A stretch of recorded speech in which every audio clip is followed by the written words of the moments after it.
آج میں آپ کے لیے 2 لونگ اور نمک پر یا گنی اور سورہ کوثر کا ایسا بے حد طاقتور وظیفہ لے کر آیا ہوں جسے پڑھتے ہی آپ کے گھر سے غربت، تنگی اور پریشانیاں ہمیشہ کے لیے دور ہونا شروع ہو جائیں گی۔ جب تک یہ 2 لونگ کے دانے آپ کے پاس موجود رہیں گے، دنیا کی کوئی طاقت آپ کو نقصان نہیں پہنچا سکتی اور رزق خود چل کر آپ کے دروازے تک آئے گا۔ اللہ والوں، نمک برکت کی نشانی ہے اور لونگ ایسی چیز ہے جو تاثیر کو اپنے اندر قید کر لیتی ہے۔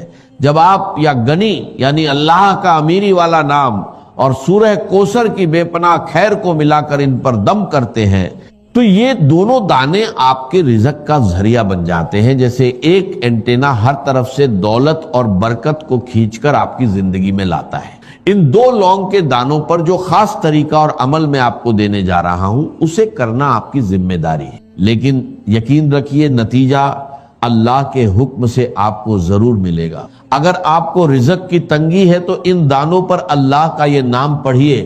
اگر آپ کی دکان پر گراہک نہیں آتے تو یہی عمل کیجیے، لیکن یاد رکھیں کسی کو اپنے قابو میں کرنے، کسی کو مجبور کرنے یا اس کی مرضی کے خلاف چلانے کے لیے ایسے عمل کا استعمال کرنا دین کے خلاف ہے۔ اس لیے اس بات سے بچیں اور اس عمل کو صرف حلال، جائز اور بھلائی کے مقصد کے لیے کریں۔ اس عمل کے فائدے اتنے زیادہ ہیں کہ اگر انہیں بیان کرنا شروع کر دیا جائے تو بات بہت لمبی۔ بس اتنا سمجھ لیجئے کہ اگر آپ اپنی زندگی سے ہر طرح کی پریشانی، ہر طرح کی مصیبت، ہر طرح کی تنگی اور بے برکتی کو ختم کر کے ایک نئی سکون بھری زندگی شروع کرنا چاہتے ہیں تو یہ عمل آپ کے لیے، یہ کوئی عام وظیفہ نہیں ہے بلکہ اللہ والوں کے روحانی تجربوں میں سے ایک خاص راج ہے جس پر عمل کرنے والا دنیا میں بھی کامیاب ہوتا ہے اور آخرت میں بھی کامیابی پاتا ہے۔ لونگ ہر گھر میں موجود ہوتی ہے، گرم مسالے کا حصہ ہے اور نمک بھی ہر گھر میں آسانی سے مل جاتا ہے۔ آپ کوئی سا بھی صاف نمک لے سکتے ہیں۔ اب آپ نے کرنا یہ ہے کہ 1 مٹھی نمک لیں اور 2 لونگ کے دانے لیں اور ان پر یہ خاص وظیفہ پڑھیں۔ نمک کے بارے میں کہا جاتا ہے کہ یہ بری اثرات، جادو، نظر بد اور بندش کو ختم کرنے میں مددگار ہو۔ اکثر ایسا ہوتا ہے کہ انسان محنت بھی کرتا ہے، دعا بھی کرتا ہے، تسبیح بھی پڑھتا ہے، لیکن پھر بھی رزق میں برکت نہیں آتی، کاروبار نہیں چلتا، گھر میں بے سکونی رہتی ہے اور انسان سمجھ نہیں پاتا کہ آخر ہو کیا رہا ہے۔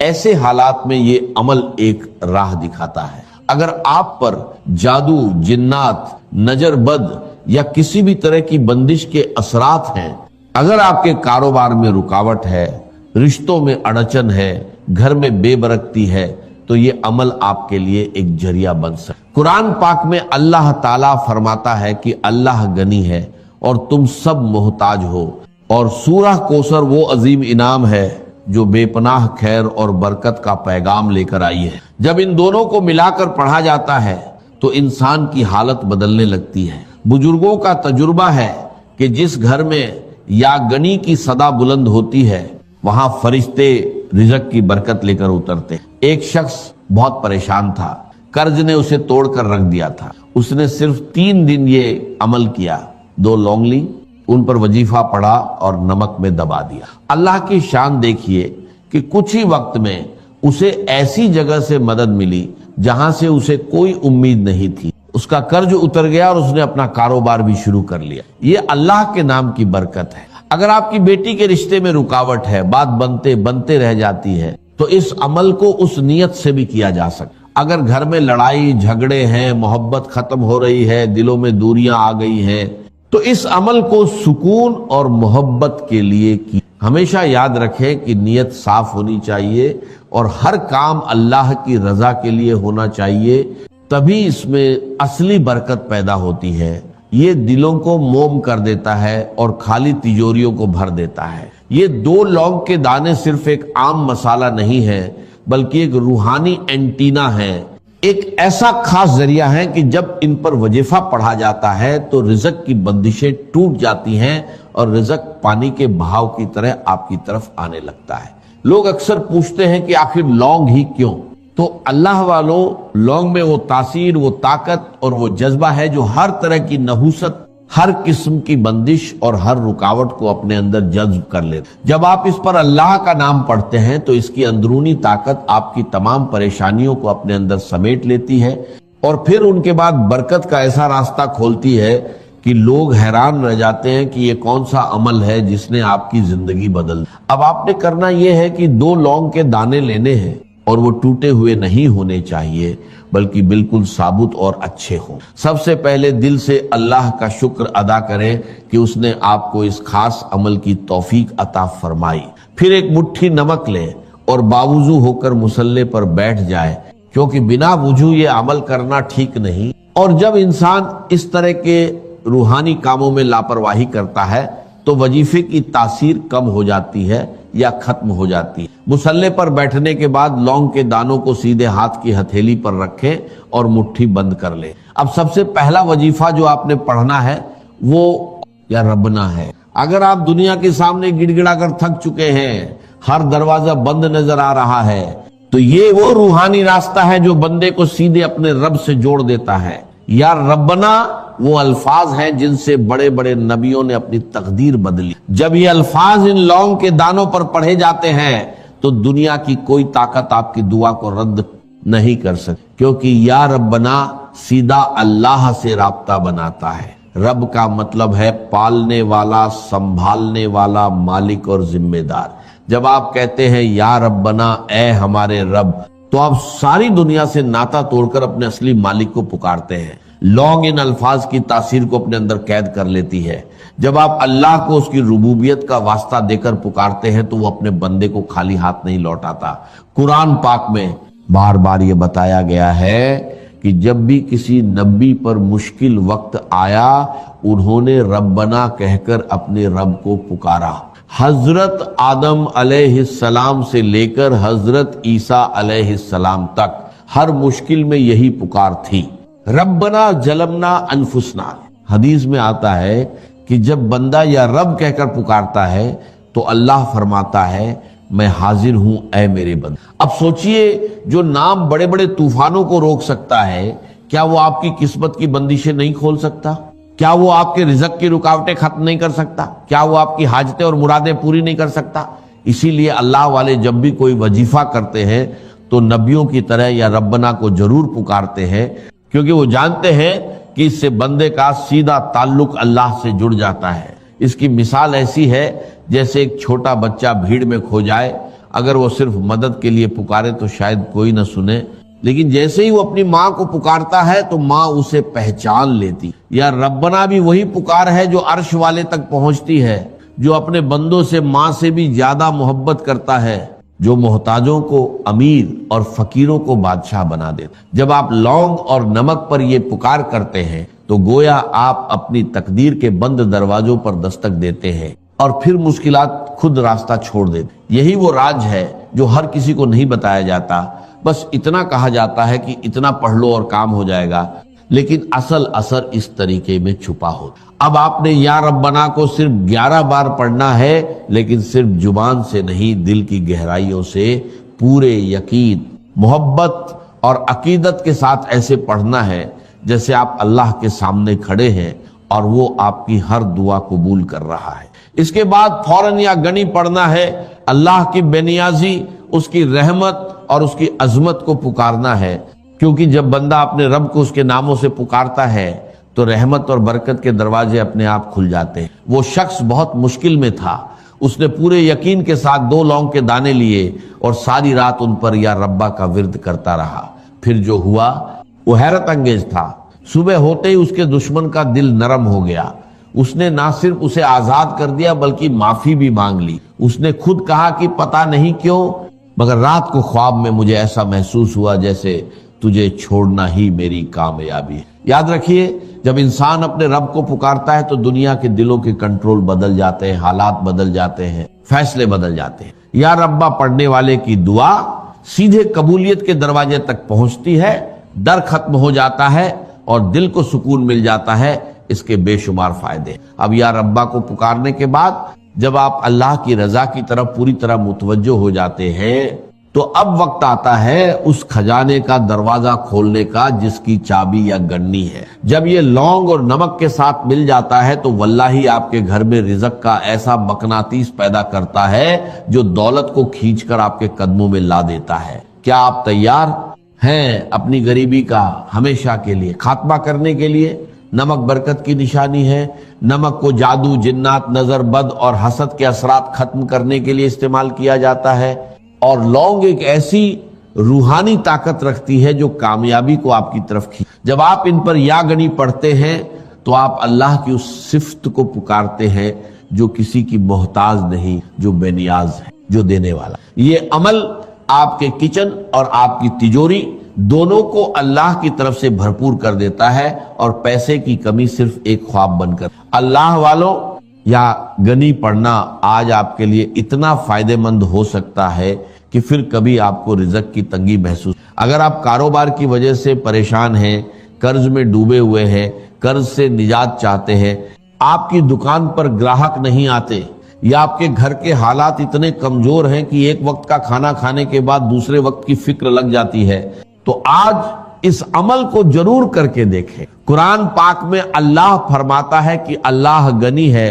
اور تم سب محتاج ہو، اور حدیث قدسی میں آتا ہے کہ اگر ساری مخلوق ایک جگہ جمع ہو جائے اور اللہ سے مانگنے لگے اور اللہ ہر ایک کو اس کی خواہش کے مطابق عطا کر دے، تب بھی اس کے خزانے میں اتنی کمی نہیں آتی جتنی ایک سوئی سمندر میں ڈالنے سے پانی کم ہو۔ اب خود سوچئے، جب آپ اس گڑنی کو پکارتے ہیں تو کیا وہ آپ کا چھوٹا سا قرض، آپ کی چھوٹی سی تنگی، آپ کی تھوڑی سی غریبی دور نہیں کر سکتا؟ کیا وہ آپ کی دکان میں گراہک نہیں لا سکتا؟ کیا وہ آپ کے گھر میں خوشحالی نہیں لا سکتا؟ اس کی مثال ایسی ہے جیسے کوئی شخص قطرے پانے کے لیے ساری دنیا کے سامنے ہاتھ پھیلاتا رہے اور تھک جائے، پھر اچانک اسے سمندر کی چابی مل۔ نمکدانی آپ کے گھر کے رزق کا ذریعہ ہے۔ جب آپ اس میں یا گنی کا دم کیے ہوئے لونگ ڈالتے ہیں تو وہ نمک ایک پاور بینک بن جاتا ہے۔ جتنا وہ نمک استعمال ہوتا ہے اتنی ہی برکت آپ کے گھر میں بڑھتی جاتی ہے۔ یہ ایک لامحدود روحانی طریقہ ہے، اور بڑا بدقسمت ہے وہ انسان جو اسے نظر انداز کر دے۔ اب دھیان سے سن لیں کہ آپ نے یا گنی کو کتنی بار پڑھنا ہے۔ یہ عمل آپ نے اپنی زندگی میں صرف ایک بار کرنا ہے، اور جب تک یہ لونگ کے دانے آپ کے پاس موجود رہیں گے اور آپ ان کی حفاظت کریں گے، یہ آپ کو کسی بھی مقصد میں ناکام نہیں ہو۔ لونگ کے دانوں کو سیدھے ہاتھ کی ہتھیلی میں رکھ کر مٹھی بند کریں، پھر ان پر یا گنی 313 بار پڑھ کر پھونک ماریں۔ اس کے بعد مٹھی دوبارہ بند کریں اور اسی طرح ایک مٹھی نمک پر بھی پھونک ماریں۔ ایک واقعہ سنیے۔ ایک شخص تھا جس کے گھر میں پھاکے تھے، غریبی کا ایسا عالم تھا کہ لوگ اس کی حالت پر ترس کھاتے تھے۔ اس نے یہی عمل کیا، لونگ اور نمک پر وظیفہ پڑھ کر انہیں ایک ڈبے میں رکھ دی۔ پھر اللہ کی شان دیکھیے، صرف ایک ہفتے کے اندر اسے ایسی جگہ سے کاروبار کا آرڈر ملا جو برسوں سے بند۔ وہ خود کہتا ہے کہ پہلے میں نمک کے لیے ترستا تھا، آج میرے گھر میں دولت کی کمی نہیں۔ یاد رکھیے، جب آپ یاگنی کو پکارتے ہیں تو اللہ آپ کو وہاں سے دیتا ہے جہاں سے آپ کا گمان بھی۔ اگر آپ قرض سے نجات چاہتے ہیں، اگر آپ اپنے رزق کو نظر بد، حسد، جادو اور جنات سے محفوظ رکھنا چاہتے ہیں، اگر آپ چاہتے ہیں کہ دولت اور رزق خود چل کر آپ کے پاس آئے، تو اس وقت اس عمل کو ضرور کریں، کیونکہ ایسے موقع بار بار نہیں ملتے۔ اس کے بعد آپ کو ایک ایسی قرآنی سورہ پڑھنی ہے جو اس عمل کا سلطانی وظیفہ ہے، جس کے بنا یہ عمل مکمل نہیں۔ پھر میں آپ کو آخر میں ایک ایسا راز بتانے والا ہوں جو محبت کے لیے دشمن کو قابو میں کرنے، دشمن کو مٹھی میں بند کرنے، کسی کو اپنے نقشے قدم پر چلانے کے لیے ہے۔ ایک طاقتور راز جو آج تک کسی نے نہیں بتایا۔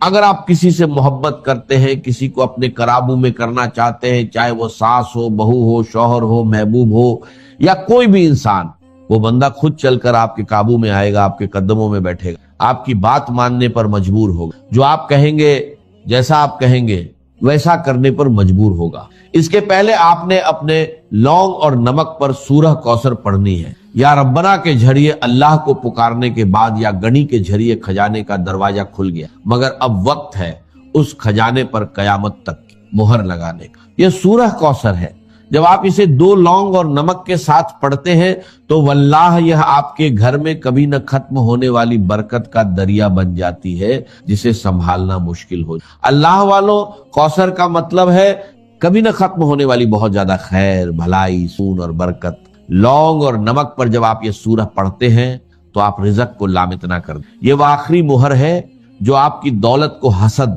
نظر بد اور ختم ہونے سے بچا لیتے. اگر آپ کے کاروبار میں بندش ہے، آپ کے رشتوں میں بندش ہے، آپ کی ترقی میں روک ہے، کسی بھی طرح کی نوست ہے، تو آپ نمک اور لونگ پر یہ خاص سورہ مبارکہ پڑھیں. انشاءاللہ ہر طرح کی نوست ختم ہو جائے. جو لوگ کہتے ہیں کہ ہم نے بڑے بڑے پیسے جایا کیے، پیروں اور فقیروں پر لاکھوں روپے خرچ کیے، لیکن پھر بھی ان کی بندشیں ختم نہیں ہوتی، ان کی رکاوٹیں دور نہیں ہوتی، ان کے مسائل ختم نہیں ہوتے، تو آج لونگ اور نمک پر یہ خاص عمل کریں اور اللہ کریم سے مانگے. پھر دیکھیں میرا رب کتنی آسانیاں پیدا فرمائے. اللہ والے فرماتے ہیں کہ نمک پر لونگ کے ساتھ سورہ کوثر پڑھنے سے جادو کرنے والے پر واپس پلٹ جاتا ہے. اللہ آپ کے دشمن کو اپنی ہی کسی مصیبت میں ڈال دیتا ہے، آپ کے دشمن سے جان چھوٹ جاتی. قرآن پاک کا سب سے بڑا موضع دیکھیے. سورہ کوثر اس وقت اتری جب دشمنوں نے کہا نعوذ باللہ کہ آپ کا نام لینے والا کوئی نہیں بچے گا. اللہ نے فرمایا ہم نے آپ کو کوثر عطا کی. حدیث مبارکہ میں آتا ہے کہ جو سورہ کوثر پڑھتا ہے اللہ اسے جنت کی نہروں سے سیراب کرے گا. سوچئے یہ سورہ میرے نبی صلی اللہ علیہ وسلم کے غم دور کرنے کے لیے اتری، کیا یہ آپ کی غریبتی اور دکھ دور نہیں کرے گی؟ نمک پر اس کی تلاوت عرش الہی سے رزق کھینچنے کا سب سے تیز ذریعہ ہے. اللہ والوں، اس کی مثال ایسی ہے جیسے کوئی دریا جو بارش پر چلتا ہو، بارش رک جائے تو دریا خوش ہو جاتا ہے مگر سمندر کبھی نہیں سوکھتا. سورہ کوثر آپ کے رزق کو دریا سے سمندر بنا دیتی ہے. نمک اور لونگ اس پاور کو آپ کے کچن میں ہمیشہ کے لیے قید کر دیتے ہیں. پھر آپ جتنا بھی خرچ کریں اللہ اتنا ہی بڑھا دیتا ہے. اللہ والوں، آپ نے آج تک سورہ کوثر کے بہت سے اعمال کیے ہوں لیکن لونگ اور نمک پر اس کی تاثیر ہمیشہ کے لیے رہتی. ہر کوئی چاہتا ہے کہ کوئی ایسا وظیفہ بتائیں جسے پڑھنے کے بعد ہمیں دوبارہ کسی اور وظیفے کی ضرورت نہ ہو. تو آج میں آپ کو وہ روحانی راج دے رہا ہوں. لونگ اور نمک پر یہ عمل کریں، انشاءاللہ آپ کو کبھی کسی اور وظیفے کی ضرورت نہیں پڑے. آپ نے لونگ اور نمک پر اس سورہ مبارکہ کو صرف 41 بار پڑھنا ہے. 41 بار پڑھنا ہے. یہ اللہ والوں کی بتائی ہوئی طے شدہ تعداد ہے، اس میں کمی نہ کریں. ایک بڑا پرسیر واقعہ سنیے. ایک شخص تھا جس کے پاس بچوں کی عید کے لیے پیسے نہیں تھے. اس نے بزرگوں کے بتائے ہوئے اس عمل کو کیا. 2 لونگ لیے اور ان پر سورہ کوثر کو بتائی گئی تعداد میں پڑھا اور نمک پر رکھ دیا. معجزہ یہ ہوا کہ 2 دن بعد اسے ایسی جگہ سے منافع ملا جس کا اس نے بھی سوچا بھی نہیں. اس نے کہا جب سے کوثر میرے نمک پر داخل ہوئی ہے میرے گھر میں کبھی کوئی چیز کم نہیں ہوتی. یاد رکھیں اللہ کی سخاوت کا کوئی کنارہ. جب آپ لونگ اور نمک پر یہ خاص عمل پڑھتے ہیں تو آپ کے دشمنوں کی شکست ہو جاتی ہے. آپ کا دشمن آپ کے سامنے بے بس ہو جاتا ہے، سامنے ہاتھ جوڑنے پر مجبور ہو جاتا ہے. آپ کا دشمن اپنی ہی کسی مصیبت میں پڑ جاتا ہے، کیونکہ اس صورت میں اللہ فرماتے ہیں کہ تمہارا دشمن بے نام اور نشان رہ جائے گا. پھر اس صورت میں اللہ نے بے پناہ پیسہ رکھا ہے، بے پناہ برکت رکھی ہے، بے پناہ محنت رکھی ہے، خوشی رکھی ہے، خوشحالی رکھی ہے. اس سورت کو پڑھنے سے رزق کی تنگی ختم ہو جاتی ہے، گھر میں بے سکونیاں ختم ہو جاتی ہے. اللہ ایسے راستے فرماتا ہے کہ بندے کا خیال بھی نہیں پہنچتا. اب اس قرآنی سورت سے اللہ کی کثرت پانے، نظر بد، حسد، جادو اور جنات سے نجات پانے کے بعد اب وقت آتا ہے لوگوں کے دلوں پر راج کرنے. اگر آپ کی محبت پتھر دل ہو چکی ہے یا کوئی آپ کی بات سننے کو تیار نہیں ہے، گھر میں نا اتفاقی ہے، میاں بیوی میں محبت کی کمی ہے، ساس بہو کا جھگڑا ہے، یا آپ کسی سے محبت کرتے ہیں اور چاہتے ہیں کہ وہ بھی آپ سے محبت کرے، اگر آپ کسی کو قابو میں کرنا چاہتے ہیں، کسی کو اپنی مٹھی میں بند کرنا چاہتے ہیں، کسی کو اپنے نقشے قدم پر چلانا چاہتے ہیں، تو میں آپ کو ایک ایسا راجیہ بتانے والا ہوں جو دشمن کو آپ کا غلام بنا دیتا ہے. یہ ہے یا ودود. جب آپ 2 لونگ اور نمک کو یا ودود کے ساتھ ملاتے ہیں تو یہ تمام کے تمام مسائل ختم. اللہ والو دھیان سے سنیے. نمک کھانے کا سواد بدلتا ہے اور روحانیت میں تاثیر کا سواد بدلتا ہے۔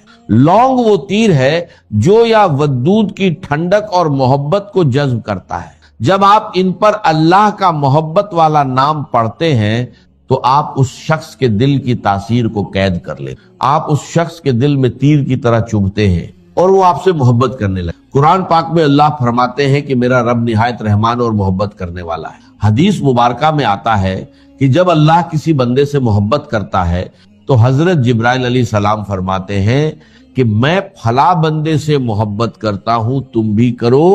پھر آسمان والے بھی اس سے محبت کرتے ہیں اور زمین والوں کے دلوں میں اس کی مقبولیت ڈال دی جاتی۔ آج اگر آپ کسی سے محبت کرتے ہیں، کسی کو قابو میں کرنا چاہتے ہیں، کسی کو اپنی مٹھی میں بند کرنا چاہتے ہیں، چاہے وہ ساس ہو، بہو ہو، شوہر ہو، بیوی ہو، یا آپ کا کوئی محبوب ہو، یا نافرمان بچے ہیں، آپ اس کا نام لیں۔ اگر آپ کے پاس تصویر موجود ہے تو اس کی تصویر پر یہ عمل کرے، یقین مانیے جس کا نام لے کر یہ خاص وظیفہ پڑھا جائے گا، اس پر اللہ کی ایسی محبت کا اظہار ہوگا کہ وہ بندہ خود چل کر آپ کے پاس آئے گا۔ اکثر شادی بیاہ کی تقریبات میں تائی، چاچا، ماما، پھوپھو، خالہ ناراض ہو جاتے ہیں، پھر آپ کو کئی گھنٹے، کئی دن، کئی مہینے منانا پڑتا ہے۔ آج جو عمل میں آپ کو بتا رہا ہوں، اگر کوئی بھی ناراض ویکتی ہے اس کا نام لے کر یہ عمل کرے، وہ خود چل کر آپ کے پاس آئے گا، آپ کی ہاں میں شامل ہوگا اور جو آپ کہیں گے ویسا کرنے پر مجبور ہوگا۔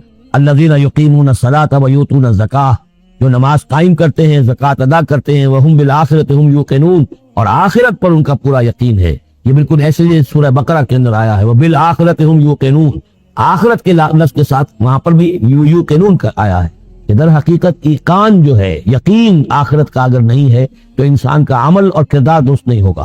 ان الذین لا یرجون بالآخرۃ، یقیناً وہ لا یؤمنون بالآخرۃ، یقیناً وہ لوگ جو آخرت پر ایمان نہیں رکھتے، زینا لہم اعمالہم، ہم نے ان کے لیے ان کے اعمال کو مزین کر دیا ہے، ان کے نگاہوں میں کھبا دیا ہے، انہیں اپنا ہی کلچر اچھا نظر آ رہا ہے۔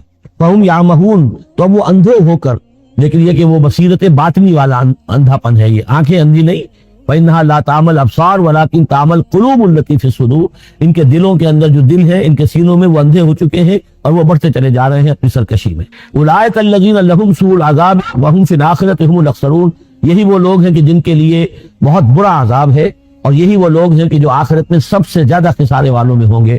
وَإِنَّكَ لَتُلَقَّى الْقُرْآنَ مِن لَدُنْ حَكِيمٍ عَلِيمٍ، اور اے نبی، اے محمد صلی اللہ علیہ وسلم، آپ کو یہ قرآن مل رہا ہے، پہنچ رہا ہے اس ہستی کی طرف سے جو حکیم اور علیم ہے۔ فَلَمَّا جَاءَهَا نُودِيَ أَن بُورِكَ مَن فِي النَّارِ، جب وہ وہاں پہنچے تو انہیں پکارا گیا کہ نہیں، بہت مبارک ہے جو آگ میں ہے، دی گئی ہے اس کو جو آگ میں ہے، وَمَنْ حَوْلَهَا، اور برکت دی گئی ہے اس کے ماحول کو بھی، وَسُبْحَانَ اللَّهِ رَبِّ الْعَالَمِينَ، اور وہ اللہ ہے جو تمام جہانوں کا پروردگار ہے، پاک ہے اللہ جو تمام جہانوں کا پروردگار ہے۔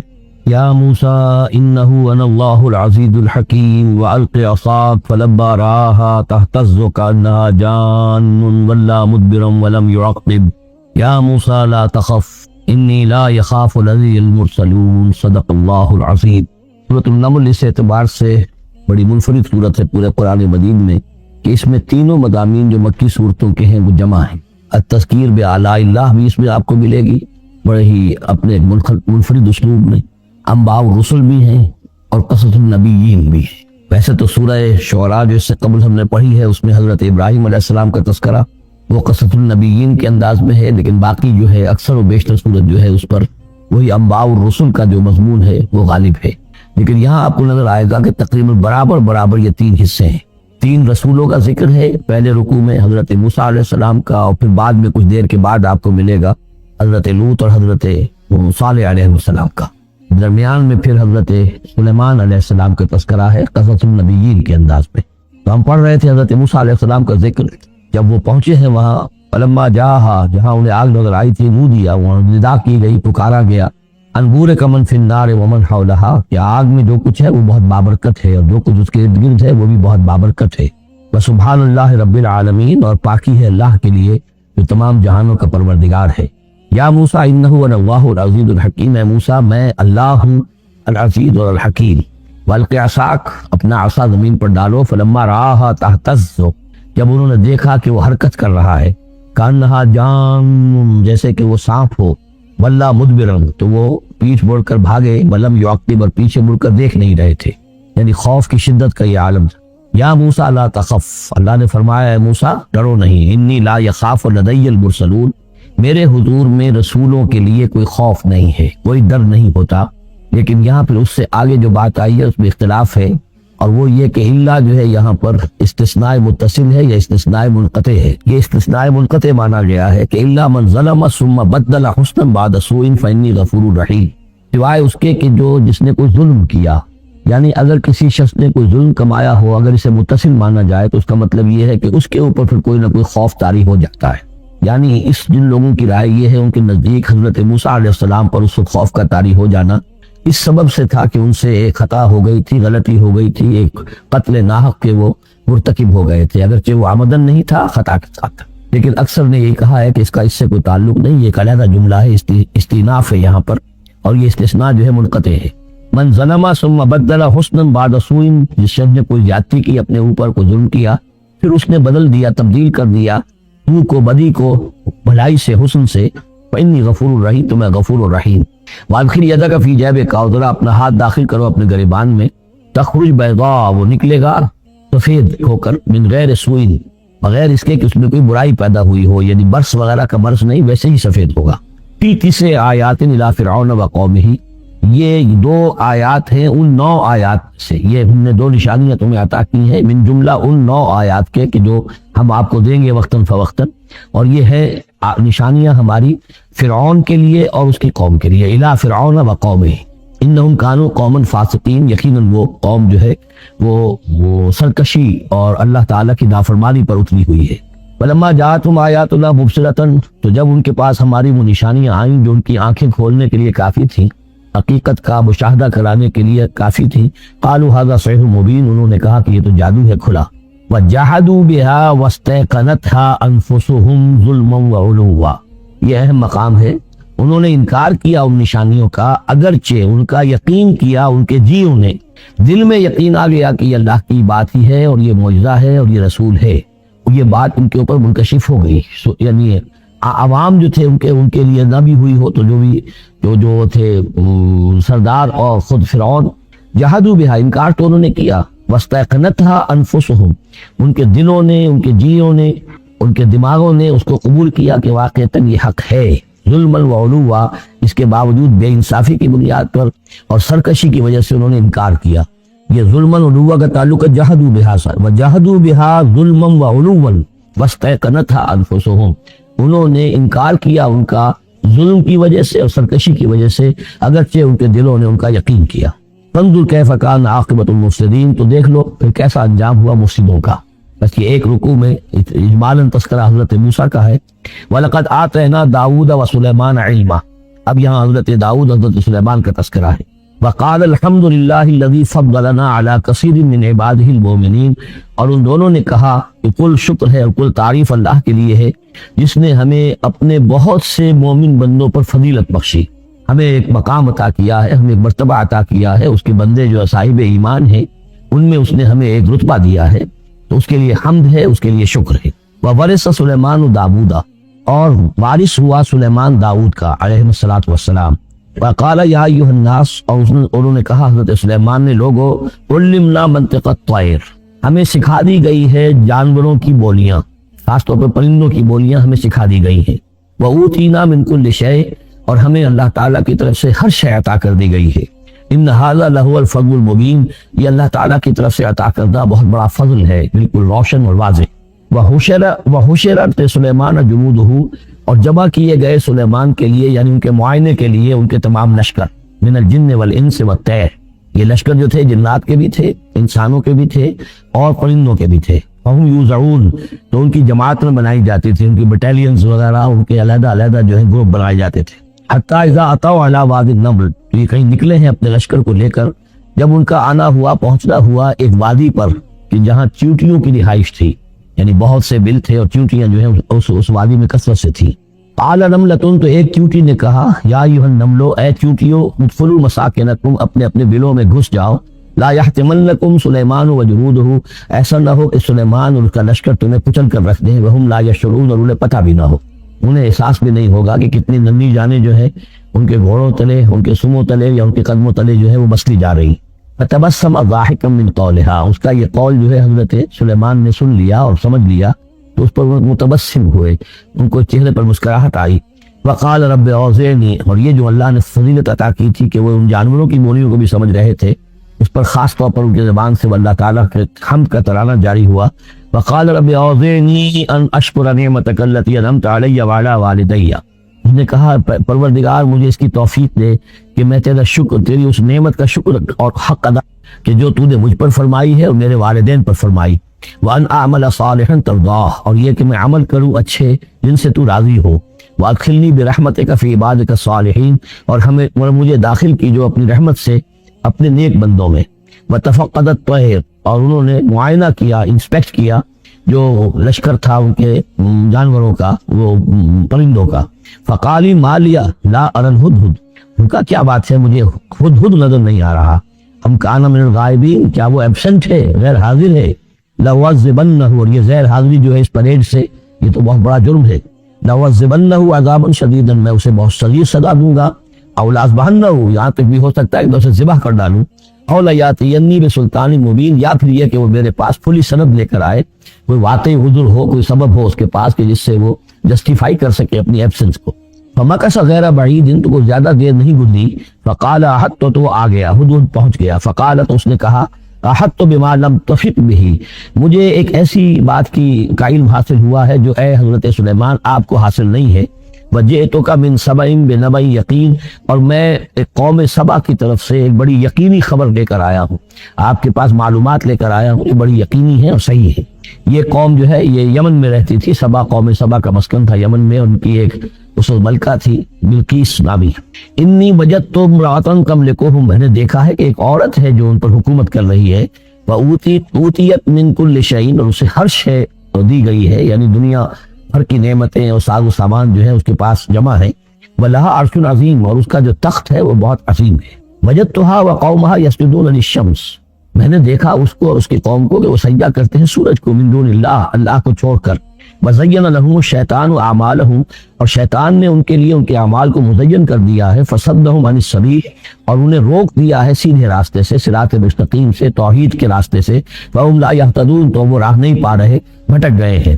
اللہ یسجدو، یعنی وہ یہ راہ نہیں پا رہے، صحیح راستہ تک نہیں آ رہے۔ اللہ یسجدو للہ، کہ نہ سجدہ کریں وہ، اللہ یسجدو، اللہ یسجد اللہ، کہ وہ سجدہ نہیں کرتے ہیں اللہ کو۔ الذی یخرج الخبأ فی السماوات والارض، جو نکالتا ہے ہر چھپی ہوئی چیز کو آسمان اور زمین کی۔ ویعلم ما تخفون وما تعلنون، اور وہ جانتا ہے جو کچھ کہ تم چھپاتے ہو اور جو کچھ کہ تم ظاہر کرتے ہو۔ اللہ لا الہ الا هو رب العرش العظیم، وہ اللہ کے جس کے سوا کوئی الہ نہیں اور جو بہت بڑے عرش کا مالک ہے۔ قال سننظر اصدقت ام كنت من الكاذبین، حضرت سلیمان نے فرمایا ان قریب ہم دیکھیں گے کہ تم سچی بات کہہ رہے ہو یا تم جھوٹے ہو، یعنی تم نے جھوٹ موٹ کا بہانہ بنایا اپنی غیر حاضری کے لیے یا واقعتاً تم صحیح خبر لے کر آئے ہو۔ اذهب بکتابی ھذا، میرا یہ خط لے جاؤ، فالقہ الیہم، یہ وہاں ان کے اوپر جا کر ڈالاؤ۔ ثم تول عنہم، پھر ان سے ذرا ہٹ کر دیکھو، فانظر، ذرا اسے پیچھ موڑ کر ایک طرف کو ہو کر وہاں منتظر رہو اور دیکھو ماذا یرجعون، کہ وہ کیا جواب دیتے ہیں۔ قالت یا ایھا الملأ انی القی الی کتاب کریم، اب یہ خط لے گیا ہے وہ دودھ، اس نے جا کر پھینک دیا ہے، وہ شاید ملکہ کی خوابگاہ میں پھینک دیا ہو۔ قالت یا ایھا الملأ، اس نے دربار اپنا منعقد کیا، اس نے کہا ہے میری قوم کے سردارو، انی القی الی کتاب کریم، یقیناً میری طرف ڈالا گیا ہے ایک خط کہ جو بہت باعزت خط ہے۔ انہ من سلیمان، اور یہ خط آیا ہے سلیمان کی جانب سے۔ وانہ بسم اللہ الرحمن الرحیم، اور اس کا آغاز ہوا ہے بسم اللہ الرحمن الرحیم سے۔ یہ واحد مقام ہے قرآن مجید میں کہ جہاں یہ آیت بسم اللہ جو ہے سورتوں کے متن کے اندر واقع ہوئی ہے، باقی جو ہے سورتوں کے درمیان لکھی ہوئی ہے، اس میں اختلاف ہے کہ آیا انہیں شمار کیا جائے گا ہر مرتبہ قرآن کی آیت کی حیثیت سے یا نہیں۔ وَإِنَّهُ بسم اللہ الرحمن الرحیم اللہ تعالی علیہ، کہ میرے خلاف سرکشی مت کرو، واتونی مسلمین، اور حاضر ہو جاؤ میرے دربار میں اطاعت اور فرما برداری کے ساتھ، میری اطاعت اور فرما برداری اختیار کرو اور حاضر ہو جاؤ۔ قالت یا ایھا الملأ افتونی فی امری، اب اس نے کہا سردارو ذرا مجھے معاملے میں مشورہ دو۔ ما کنت قاطعۃ امرا حتی تشہدون، میرا یہ معاملہ رہا ہے کہ میں کسی معاملے میں فیصلہ نہیں کیا کرتی، کسی اقدام کا فیصلہ نہیں کرتی جب تک کہ آپ لوگ بھی موجود نہ ہو اور آپ لوگوں سے مشورہ نہ ہو جائے۔ قالوا نحن اولو قوت و اولو باطن شدید، انہوں نے کہا کہ ہم قوت والے ہیں، طاقت والے ہیں، اور ہم سخت لڑائی کی صلاحیت اور استعداد اور اسلحہ رکھنے والے ہیں۔ والامر الیک، لیکن یہ کہ فیصلے کا معاملہ آپ کے ہاتھ میں ہے، آپ جو چاہیں فیصلہ کریں۔ فانظری ماذا تأمرین، تو اب آپ خود دیکھیے کہ آپ کی کیا رائے بنتی ہے اور آپ کا کیا مشورہ ہے۔ قالت ان الملوک اذا دخلوا قریۃ افسدوها، اس نے کہا اور بڑی عقل کی بات کی کہ دیکھو بادشاہوں کا یہ اسلوب ہے یا طریقہ ہے، دستور ہے کہ وہ جب کسی بستی کو، کسی شہر کو، کسی علاقے کو فتح کرتے ہیں، اس میں داخل ہوتے ہیں تو وہاں بہت سے فساد پیدا کرتے ہیں، اور جعلوا عزت اہلہ اذلہ، اور سب سے بڑی بات یہ کہ اس بستی یا اس قوم یا اس علاقے کے عزت والوں کو ذلیل کر دیتے ہیں۔ یہ ایک بہت اہم بات ہے جو اس نے کہی ہے۔ علامہ اقبال نے یہیں سے پھر وہ ایک نظم جو ہے اس کے لیے اس کو عنوان بنایا ہے، آپ بتاؤں تجھ کو رمز آیا ان الملوک اذا دخلوا قریۃ، اسی آیت کے حوالے سے آپ بتاؤں تجھ کو رمز آیا ہے ان الملوک، سلطنت اقوام غالب کی ہے ایک جادوگری، آپ سے بیدار ہوتا ہے ذرا محتوب اگر پھر سلا دیتی ہے اس کو حکمراں کی ساحری۔ لیکن اس میں یہ بات اہم ہے، جیسے کہ ہندوستان میں جب انگریز آیا ہے تو جو سب سے بڑا اس نے نقصان پہنچایا ہے خاص طور پر مسلمانوں کو، ہندوؤں کے معاملے میں یہ بات اس نے نہیں کی، اس لیے کہ ہندوؤں سے انہیں کوئی خوف نہیں تھا، اس لیے کہ ہندو پہلے بھی غلام تھے۔ جب انگریز یہاں آیا ہے تو ہندو مسلمانوں کے غلام تھے، وہ محکوم کے محکوم رہے، پہلے وہ مسلمانوں کے محکوم تھے، اب انگریزوں کے محکوم ہو گئے۔ تو ان کے لیے معاملہ چینج آف ماسٹرز کا تھا، یہ نہیں تھا کہ پہلے وہ حاکم ہو اور محکوم ہو گئے، محکوم کے محکوم رہے، چینج آف ماسٹرز کا معاملہ ہوا۔ مسلمانوں کا معاملہ یہ تھا کہ وہ حاکم تھے اور یہاں پہ حکومت کے تخت سے وہ گرا کر انہیں اور کھڑا کر دیا گیا نیچے، ایک زمین و آسمان کا فرق واقع ہو گیا۔ لہذا انگریزوں کو یہ اندیشہ تھا کہ یہ بغاوت کریں گے اور ہر صورت کی کوشش کریں گے کہ اس حکومت کے پاؤں نہ جمنے دیں، لہذا انہوں نے اس پالیسی پر عمل کیا ہے کہ ان میں سے جو کمینے لوگ تھے، گھٹیا لوگ تھے، انہیں خطابات دے کر، انہیں اپنے ہاں رسائی دے کر، اپنے سرکار دربار کے اندر اونچے مقام دے کر انہیں اوپر کیا، اور جو شریف تھے جن کے اندر کے عزت نفس تھی انہیں نیچے دبایا۔ تو یہ بات بہت اہم ہے کہ کسی بھی حکمران قوم کہیں پر اگر وہ قابض ہو جائے تو اس کا یہ طریقہ ہوتا ہے، جیسا کہ ہم پڑھ چکے ہیں سورہ یونس میں کہ حضرت موسیٰ علیہ السلام پر بھی ان کی قوم کے کچھ چند نوجوان ہی ایمان لائے کھلم کھلا طور پر، وہ ڈرتے تھے۔ الا خوف من فرعون و ملئہم، ان کے اپنے سردار جو تھے وہ چونکہ ان میں سے کسی بہتوں کو انہوں نے اپنے دربار کے اندر جگہ دے رکھی تھی، لہذا وہ بھی گویا کہ اپنی قوم کے خلاف کام کرتے تھے فرعون کی وفاداری میں۔ جیسے ہمارے ہاں یہ خطابات یافتہ طبقہ جو انگریز نے بنایا تھا، یہ در حقیقت گویا کہ ایجنٹ بن گیا تھا حاکم قوم کا، اور یہ محکوموں کی جاسوسی بھی کرتا تھا اور محکوموں کو دباتا بھی تھا۔ قالت ان الملوک اذا دخلوا قریۃ افسدوها وجعلوا عزت اہلها ذلہ، بادشاہوں کا معاملہ یہ ہے کہ وہ جب کسی شہر کو، کسی بستی کو فتح کرتے ہیں اور فاتح کے حصے داخل ہوتے ہیں تو فساد مچاتے ہیں وہاں، اور یہ کہ وہاں کے جو عزت والے لوگ ہوتے ہیں انہیں ذلیل کر دیتے ہیں۔ وکذالک یفعلون، اور یہ ان کا طریقہ ہے، وہ یہ کرتے ہیں۔ وانی مرسلۃ الیہم، تو میں ان کی طرف، میں الیہم بے ہدیۃ، میں کچھ ہدایہ بھیجتی ہوں، کچھ میں تحفے تحائف جو ہے بڑی قیمتی چیزیں میں بھیجتی ہوں۔ فناظرۃ، اور پھر دیکھتی ہوں بما یرجع المرسلون، کہ جن کو میں بھیجتی ہوں ایلچی بنا کر وہ کیا جواب وہاں سے لے کر آتے ہیں، کیا پیغام لے کر آتے ہیں۔ گویا کہ وہ ٹیسٹ کر رہی ہے حضرت سلیمان کو کہ آیا یہ مال و متاع دنیاوی کے اس لالچ کے اندر آ جاتے ہیں اور بس اس سے آگے کا مطالبہ نہیں کرتے، یا یہ کہ ان کا مسئلہ کوئی مختلف ہے۔ فلما جاء سلیمان قال اتمدوننی بمال، جب حضرت سلیمان کے پاس وہ پہنچا ان کا وفد ملکہ سبا کا، اور وہ سامان وغیرہ پیش کیا، حضرت سلیمان نے فرمایا کیا تم میری اعانت کرنا چاہتے ہو مال سے؟ فما آتانی اللہ خیر مما آتاکم، تو جو کچھ مجھے اللہ نے دے رکھا ہے وہ کہیں بہتر اس سے جو تمہیں دیا ہے۔ بل انتم بہدیتکم تفرحون، اپنا یہ سارے ہدایہ تمہیں مبارک ہو، یہ واپس لے جاؤ، تم بھی خوش رہو۔ ارجع الیہم، اب اس کے بعد دھمکی آئی، وہ جو بھی سفیر آیا تھا اس سے کہا لوٹ جاؤ اپنی قوم کی طرف، فلناتینہم بجنود لا قبل لہم، تو ہم ایسے لشکر لے کر آئیں گے، ان پر حملہ آور ہوں گے کہ جن کا مقابلہ ان کے لیے ممکن نہیں ہوگا۔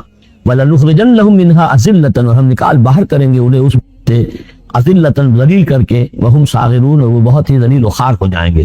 قَالَ يَا أَيُّهَا الْمَلَأُ، حضرت سلیمان نے ساتھ ہی کہا اپنے درباریوں سے کہ اے میرے درباریوں، أَيُّكُمْ يَأْتِينِي بِعَرْشِهَا، تم میں سے کون ہے جو اس ملکہ سبا کا جو تخت ہے وہ میرے پاس لے آئے، قبل ان یاتونی مسلمین، اس سے پہلے کہ وہ فرما برداری اختیار کر کے میرے دربار میں پہنچے.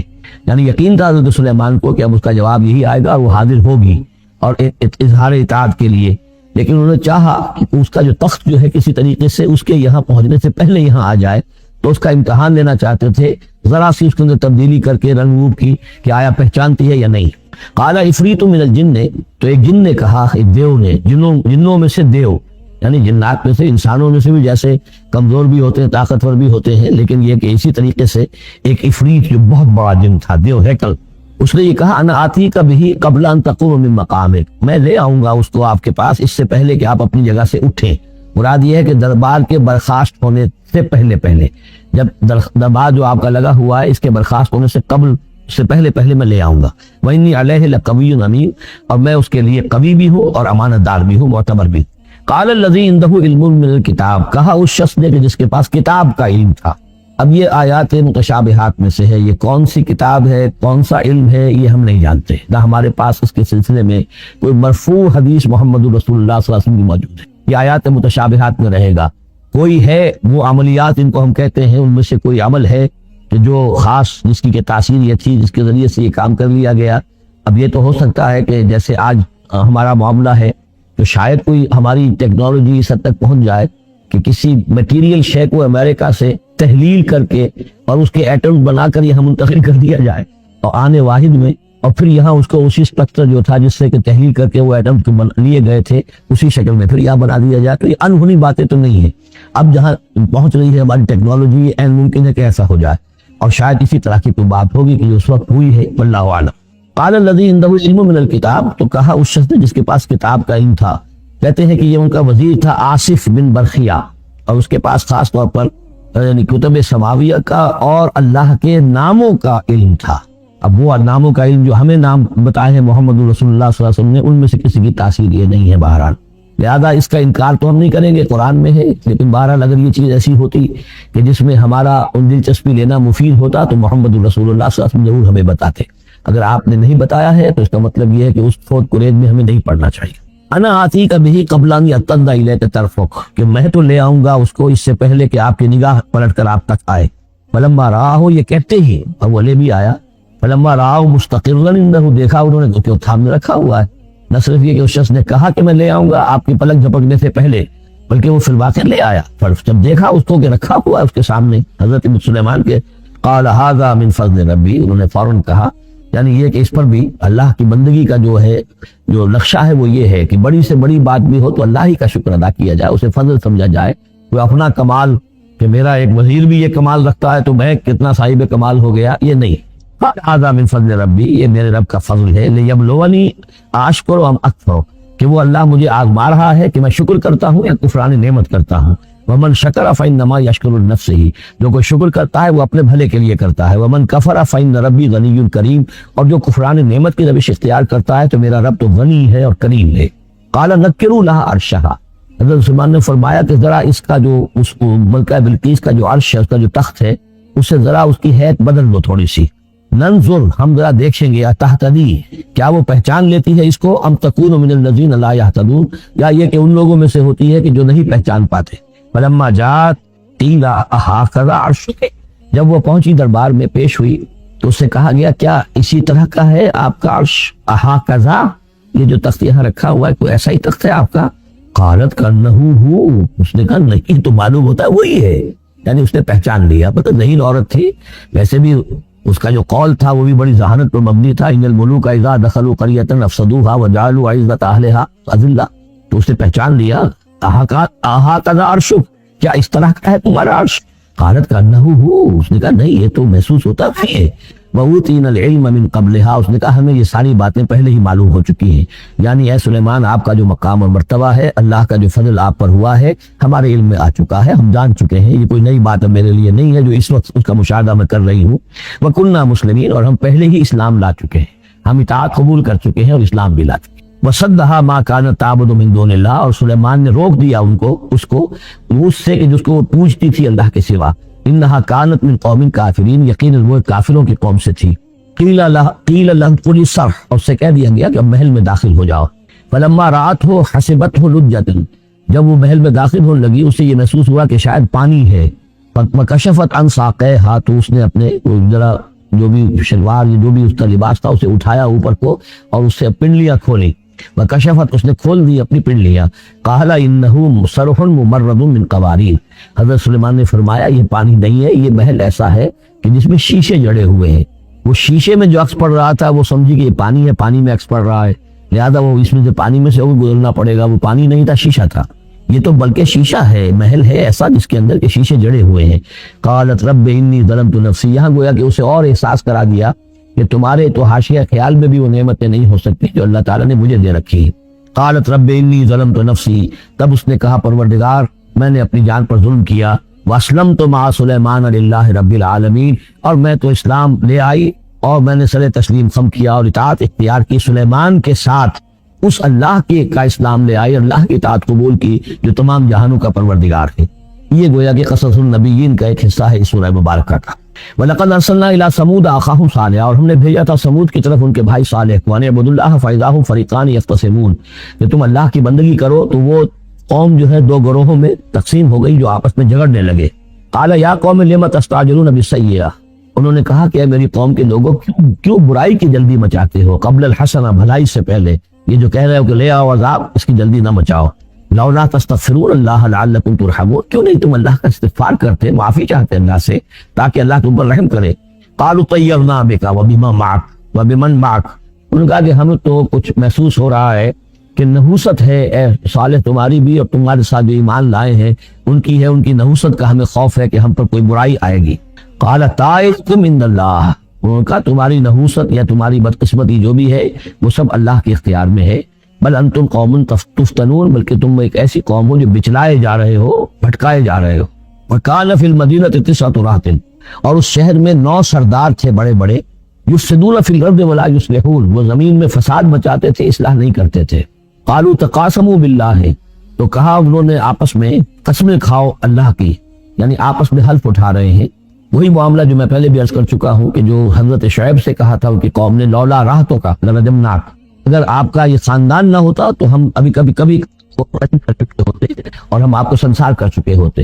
یہاں بھی معاملہ یہ تھا کہ حضرت صالح کے خلاف کوئی اقدام کریں یا ان کے حکم کے خلاف کوئی کام کریں تو انہیں اندیشہ یہ تھا کہ یہ ان کی جمعیت پوری یا ان کا خاندان جو ہے تو اس کے ساتھ جو ہے لڑائی نہ ہو جائے، تو انہوں نے یہ کہا کہ اب مل جل کر ایک ہی مرتبہ ہم حملہ کریں گے اور قتل کریں گے، تو جیسے حضور کے بارے میں مکے میں سازش ہو رہی تھی، یہ اب محمد کو قتل کرنا ہے تو ظاہر بات ہے کہ یہ قتل جو ہے اگر تو کسی ایک فرد نے کیا اور وہ تو پھر اس قبیلے کو اس کی سزا بھگتنی پڑے گی اور وہ ہماری ہو سکتا ہے ان فائٹنگ شروع ہو جائے، ہماری خانہ جنگی شروع ہو جائے، لہذا یہ کہ سب قبیلوں سے ایک ایک نوجوان لو اور مل جل کر اچانک جا کر سب کے سب حملہ کرو اور سب کے سب اس پر وار کرو محمد پر صلی اللہ علیہ وسلم، تاکہ کسی کو یہ پتہ نہ چل سکے کہ کس نے قتل کیا ہے۔ تو اسی طرح کا معاملہ انہوں نے کہا، تقاسموا، آپس میں قسمیں کھاؤ اللہ کی، لنبیتنہ، کہ ہم اس پر رات کے وقت اچانک حملہ کریں گے، واہلہ، اور اس کے گھر والوں پر، ثم لنقولن، اور پھر ہم یہ کہیں گے لولیہ ہی، اس کے جو وارث ہوں گے ان سے کہیں گے، اور جو بھی ان کے ہوں گے لوگ ان کی طرف سے مقدمہ لے کر اٹھنے والے قتل کا، ما شہید اہل کا اہل ہی، ہم تو نہیں قوت ہوتے، ہمیں کچھ معلوم نہیں، ہم نہیں جانتے کس نے ان کو سب سارے گھر والوں کو کس نے ہلاک کر دیا ہے، ہم وہاں موجود نہیں تھے۔ وَإِنَّا لَصَادِقُونَ، ہم سچے ہیں۔ یہ قسمیں کھا رہے ہیں، سازش کر رہے ہیں کہ آپس میں قسمیں کھاؤ تاکہ کوئی ایک بھی اگر اس معاملے میں پیچھے رہ گیا، اس نے قسم نہ کھائی تو ہمارا بہانہ جو ہے چوراہے پر پھوٹ جائے گا۔ تقاسموا باللہ، قسم کھاؤ اللہ پر سب آپس میں مل کر، لنبیتنہ، کہ ہم اس کے اوپر حملہ آور ہوں گے رات کے وقت، واہلہ، اور اس کے گھر والوں پر، ثم لنقولن، اور پھر ہم یہ کہیں گے لولیہ ما شہدنا مہلک اہلہ وانا لصادقون، ومکروا مکرا ومکرنا مکرا، انہوں نے اپنی سی سازش کی، اپنی سی تدبیر کی، اپنا سا پلان بنایا اور ہم نے اپنا پلان بنایا، وہ مکرنا مکرن وہم لا یشعرون، پتہ بھی نہیں تھا۔ فانظر کیف کان عاقبۃ مکرہم، جو دیکھ لو کیا انجام ہوا ان کی چالوں کا۔ انا دمرناہم وقومہم اجمعین، ہم نے ان سب 9 کے 9 سرداروں کو اور ان کی قوم کو ہلاک کر ڈالا اور سب کے اوپر جو عذاب الہی آ گیا۔ فتلک بیوتہم خاویۃ، تو یہ ان کے گھر پڑے ہوئے ہیں کہ جو ڈھے ہوئے ہیں، بما ظلموا، بسبب الظلم کے کہ جو انہوں نے کیا۔ ان فی ذلک لآیۃ لقوم یعلمون، یقین اس میں نشانی ہے ان لوگوں کے لیے جو علم رکھتے ہیں۔ وانجینا الذین آمنوا وکانوا یتقون، ہم نے نجات دی ان لوگوں کو جو ایمان لائے تھے اور جنہوں نے تقوی کی روش اختیار کی تھی۔ ولوطن، اور ہم نے بھیجا تھا لوط کو، اس قال لقوم ہی، جب کہ انہوں نے کہا تھا اپنی قوم سے، اتاتون الفاحشۃ وانتم تبصرون، کیا تم دیکھتے ہوئے فحش کا حرکت کا ارتکاب کرتے ہو؟ یعنی یہ بھی معلوم ہوتا ہے کہ ان کے ہاں یہ مسئلہ اس درجے گندگی کو پہنچ گیا تھا کہ علی اعلان مجلس کے اندر یہ حرکتیں کرتے تھے۔ انکم لتاتون الرجال شہوۃ فی دون النساء، کیا تم مردوں کی طرف رخ کرتے ہو شہوت کے ساتھ عورتوں کو چھوڑ کر؟ بل انتم قوم تجہلون، لیکن تم تو واقعۃ یہ ہے کہ بہت ہی جہالت میں مبتلا ہو چکے ہو۔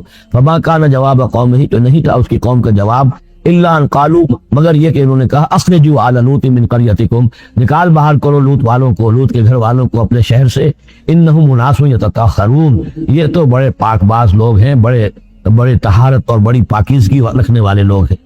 فانجیناہ واہلہ، تو ہم نے نجات دی اس کو اور اس کے گھر والوں کو، الا امرأتہ، سوائے اس کی بیوی کے، قدرناہا من الغابرین، یہ ہم نے مقرر کر دیا تھا کہ وہ پیچھے رہنے والوں میں ہوگی۔ وامطرنا علیہم مطرا، اور ہم نے ان پر ایک بارش برسائی، فساء مطر المنذرین، تو بہت ہی بری بارش تھی وہ کہ جو ان لوگوں پر برسائی گئی کہ جن کو خبردار کر دیا گیا تھا۔ یہ انباء الرسل کا حصہ ختم ہوا۔ اب یہ جو تذکیر بآلاء اللہ، یہ بڑا منفرد سا انداز ہے اس سورہ مبارکہ کا۔ قل الحمدللہ وسلام علی عبادہ الذین اصطفیٰ، کہہ دیجئے کل شکر اور حمد و تعریف اللہ کے لیے ہے، اور سلام ہے اس کے ان بندوں پر جن کو اس نے چن لیا۔ ان اللہ اصطفیٰ آدم و نوحا علی ابراہیم و آل عمران علی العالمین، یعنی تمام رسول جو چنے ہوئے انبیاء چنے ہوئے ہیں ان سب پر سلام۔ اللہ خیر مما یشرکون، کیا اللہ بہتر ہے، سوچو غور کرو، یا یہ جن کو انہوں نے شریک کیا، یہ چھوٹے معبود، تم بھی مانتے ہیں چھوٹے ہیں، تم بھی مانتے ہیں کہ ان کے پاس کوئی اختیار نہیں ہے سوائے اس کے جو اللہ نے دیا ہے، تم بھی مانتے ہیں کہ جو اختیار ہے اس کا بھی مالک اللہ ہی ہے، تو پھر یہ کیا ان میں کون سی یہ نسبت ہے؟ امن خلق السماوات والارض وانزل لكم من السماء ماء فانبتنا به حدائق ذات بهجة ما كان لكم ان تنبتوا شجرها اإله مع الله بل هم قوم يعدلون، یہ بڑا سوالیہ انداز ہے، سرچنگ کوسچنز کے انداز میں۔ کیا بھلا وہ جس نے آسمان اور زمین پیدا کیے اور جو آسمان سے اتارتا ہے پانی تمہارے لیے، اور اس کے ذریعے سے پھر وہ ہم اگا دیتے ہیں باغات، بڑی رونق والے سرسبز باغات، ما كان لكم ان تنبتوا شجرها، تمہارے لیے ہرگز ممکن نہیں تھا کہ تم اس کے پودوں کو خود اگا سکتے۔ یہ وہی بات ہے جو اقبال نے کہی ہے کہ پالتا ہے بیج کو مٹی کی تاریکی میں کون ہے جو یہ سارے کام کر رہا ہے؟ امن خلق السماوات والارض وانزل لكم من السماء ماء، بھلا کس نے، کون ہے کہ جس نے آسمان اور زمین پیدا کیے اور تمہارے لیے آسمان سے پانی برسایا، پھر ہم نے پیدا کر دیے، اگا دیے اس کے ذریعے سے باغات بڑے سرسبز و شاداب، تمہارے لیے قطر ممکن نہیں تھا کہ تم ان کو اگاتے۔ الہ مع اللہ، کیا یہ کام جو کرنے میں اللہ کے ساتھ کوئی اور الہ شامل ہے؟ بل ہم قوم یعدلون، بلکہ یہ لوگ جو ہے انحراف کر رہے ہیں حق سے۔ امن جعل الارض قرارا، بھلا کس نے بنایا زمین کو ٹھہرنے کی جگہ، وجعل خلالها انہارا، اور کس نے اس کے اندر بہا دی ہیں یہ ندیاں اور دریا، وجعل لها رواسیا، اور اس کے اندر لنگر ڈال دیے ہیں، وجعل بین البحرین حاجزا، اور دو دریاؤں کے درمیان کس نے پردہ ڈال دیا ہے؟ الہ مع اللہ، کیا اللہ کے ساتھ کوئی اور الہ بھی ہے جو اس میں شریک ہو؟ بل اکثرهم لا يعلمون، لیکن ان کی اکثریت اس کا علم نہیں رکھتی۔ ظاہر بات ہے اس کا جواب ان کے پاس یہی ہوتا تھا کہ اللہ کے سوا اور کوئی نہیں ہے، اس کو سمجھ لینا چاہیے۔ اس لیے کہ جو مخاطب تھے ان کے نظریات کیا تھے، ان کے عقائد کیا تھے، ان کا موقف کیا تھا، اس کو جاننا بہت ضروری ہے۔ یہ تعویل، یہ خاص جو میں نے کہا تھا کہ جو اولین مخاطب تھے قرآن مجید کے، ان کے عقائد، نظریات، خیالات کیا تھے؟ وہ اللہ کو مانتے تھے، یہ مانتے تھے خالق وہی ہے، البتہ اس کے کچھ بڑے لاڈلے ہیں، چہیتے ہیں، محبوب ہیں، مقربین بارگاہ ہیں، وہ تو سفارش کرنے والے، بس اس سے زائد ان کا شرک نہیں تھا۔ امن یجیب المضطر اذا دعاہ، بھلا کون ہے وہ کہ جو کسی شخص کو جو تکلیف کے اندر ہے، اضطرار میں ہے، اس کی دعا کو سنتا ہے، اذا دعاہ، ویکشف السوء، اور اس سے برائی کو دور کر دیتا ہے، تکلیف کو رفع کر دیتا ہے، ویجعلکم خلفاء الارض، اور وہی ہے کہ جو زمین میں تمہیں جانشین بناتا ہے، ایک نسل کے بعد دوسری، دوسری کے بعد تیسری۔ الہ مع اللہ، کیا اللہ کے ساتھ کوئی اور الہ بھی ہے اس کام کے اندر شریک؟ قلیلا ما تذکرون، بہت کم نصیحت ہے اور بہت کم ہی توجہ ہے جو تم کرتے ہو۔ امن یہدیکم فی ظلمات البر والبحر، بھلا کون ہے وہ کہ جو تمہیں راستہ دکھاتا ہے اندھیروں میں، جنگل کے اندر بھی، بر میں بھی، خشکی میں بھی اور سمندر میں بھی۔ ومن یرسل الرياح بشرا بین یدی رحمتہ، اور وہ کون ہے کہ جو بھیجتا ہے ہواؤں کو بشارت دیتے ہوئے اپنی رحمت کے آگے آگے، باران رحمت کے آگے آگے ٹھنڈی ہوا کے جھونکے آتے ہیں۔ الہ مع اللہ، کیا اللہ کے ساتھ کوئی اور الہ؟ تعالی عما یشرکون، بہت بلند و بالا ہے وہ جس سے جو شرک یہ کر رہے ہیں۔ اب من یبدأ الخلق ثم یعیدہ، بھلا کون ہے وہ جو ابتدا میں پیدا کرتا ہے خلق کو پھر وہی اس کو دہرائے گا یا اس کا اعادہ کرتا ہے۔